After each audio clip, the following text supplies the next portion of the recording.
افسوسناک خبر دیں گے آپ کو، راولپنڈی کے نالا لئی میں افسوسناک حادثہ پیش آیا ہے۔ 6 سالہ بچہ نالا لئی میں گرا، جسے بچانے کے لیے باپ بھی کود گیا۔ ڈوبنے والے باپ اور بیٹے کی تلاش کے لیے ریسکیو آپریشن جاری ہے۔ 36 سال کے مہربان خان اور 6 سالہ زاہد کی تلاش جاری ہے۔ 6 سالہ بچہ نالا لئی میں گرا، جسے بچانے کے لیے باپ بھی کود گیا۔ اس بارے میں مزید تفصیلات لیں گے ڈان نیوز کے رپورٹر طاہر رسی سے۔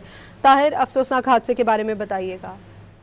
جی بالکل، دیکھیں یہ راولپنڈی کا گلستان کالونی ہے، لائن نمبر 3۔ یہاں پہ نالا لئی گزر رہا تھا، وہاں پہ ایک 6 سالہ بچہ پاؤں سلپ ہونے سے نالا لئی میں گر گیا، جس کو بچانے کے لیے اس کے باپ نے بھی نالا لئی میں چھلانگ لگا دی۔ تاہم پانی گہرا ہونے کی وجہ سے اور بہاؤ تیز ہونے کی وجہ سے دونوں باپ بیٹا جو ہے ڈوب گئے۔ 6 سالہ محمد زاہد اور اس کے والد 36 سالہ مہربان خان کی تلاش کے لیے ریسکیو آپریشن جاری ہے۔